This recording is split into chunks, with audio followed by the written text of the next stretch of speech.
Hello, my name is Rachel. I'm the Museum Officer at Conwy Culture Centre. So I'm currently standing in the strong room beneath the Culture Centre. This is where we keep all of the history relating to the county of Conwy, so all the records and the museum objects as well as the archive objects. We have just done a redisplay of the museum boxes, so we have 13 in total. These range from large items such as a washing machine to very small items such as gold rings. We're very lucky we could do this due to some funding from the UK Shared Prosperity Fund.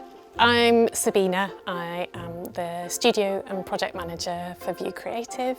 I think any exhibition design that we do is always a kind of creative journey, and I think with this one, because we work very closely with Rachel Evans from Conwy in terms of looking at the artefacts, so it was great to learn a bit more about the kind of history of Conwy County, and maybe not the sort of well-known history but more the sort of hidden histories of Conwy County and all the things that maybe people weren't quite so aware of.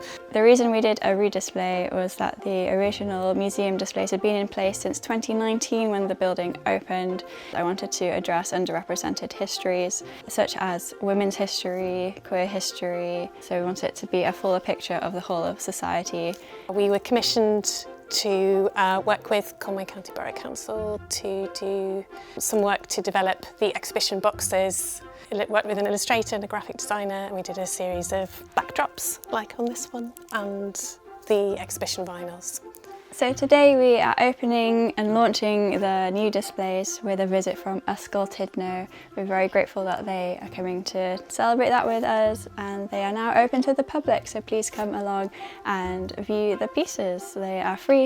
You can just come into the library and you can find them throughout the bookshelves.